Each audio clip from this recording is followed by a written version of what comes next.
Bonjour, je m'appelle Lucas et aujourd'hui je vais vous présenter l'histoire de Paul Mignac. Paul Mignac est au nord de la Sarre et il y a de nombreux châteaux aux alentours de Paul Mignac.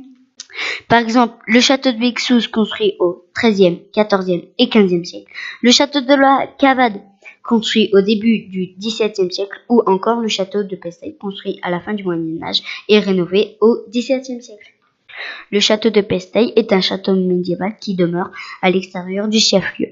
Il fournissait l'énergie hydraulique nécessaire à la ville. Le château de Pesteil a aussi servi de décor à un film qui s'appelle L'Éternel Retour. Paul Mignac contient aussi une église dans son patrimoine qui s'appelle l'église Saint-Victor et elle a été construite au XIIe et XIIIe siècle. La route qui mène d'Aurillac à Saint-Flour a fait de Paul Mignac un village-rue dès 1827. La voie ferrée a été construite en 1867. Ce qui a permis à Paul Mignac d'être desservi par un train. C'est la fin de ce résumé sur l'histoire de Paul Mignac.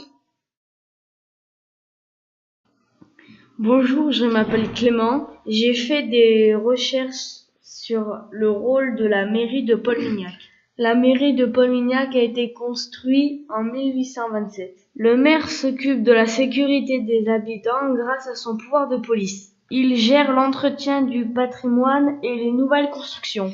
Il gère aussi l'argent et célèbre les mariages.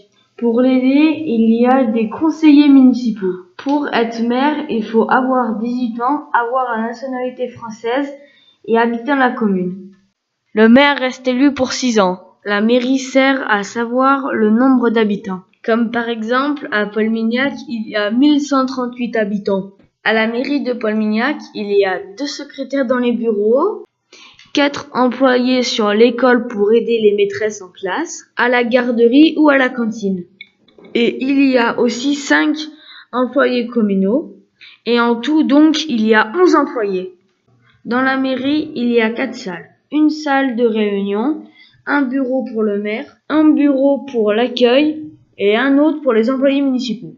La commune a un kangou, 2 camions, un tracteur avec une épareuse, un tracteur tondeuse et un autre petit tracteur pour l'entretien de la commune.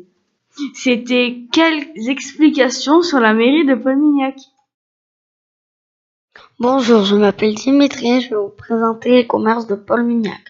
La plupart des villes et villages contiennent des commerces. Ils servent à vendre et à acheter des choses dont nous avons besoin. Nous avons fait des recherches sur la ville de Paul Mignac et en plus particulièrement sur le commerce. Il y a donc en tout une dizaine de commerces dans Paul Mignac. Il y a des commerces pour l'alimentation comme la boulangerie Moulinier, la boucherie Cambon, une seconde boucherie, le garde-manger et éco-marché. Les habitants de Paul Mignac viennent acheter leur nourriture. Ils peuvent aussi passer du bon temps dans les bars, puisqu'il y en a 2, le bar du Chianier et le bar de la mairie. Il y a aussi un restaurant qui fait pizzeria. Il y a aussi un salon de coiffure où les gens viennent se faire coiffer et aussi se détendre. Ensuite, il y a une pharmacie pour que les habitants viennent acheter leurs médicaments.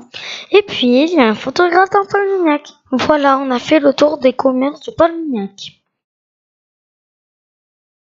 Bonjour, je m'appelle Lucas et je vais vous présenter les activités qu'on peut faire à Paul Mignac. On peut faire des ricochets sur la rivière et pêcher des poissons.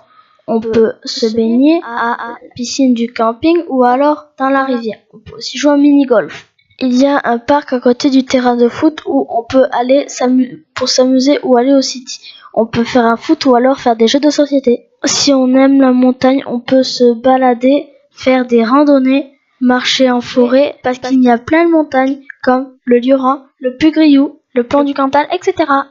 Aussi faire des randonnées à pied ou à cheval. On peut aller visiter les châteaux et les monuments historiques comme les monuments aux morts, le château Pesteil, les églises, les musées. On peut également chanter ou se reposer ou passer du bon temps sur les terrasses ou dans un bar. On peut aussi acheter des choses comme des jouets, des cadeaux d'anniversaire, etc. On a fait le tour des activités qu'on pouvait faire autour de Paul Mignac. Vous voyez, il y a plein d'activités à faire à Paul Mignac.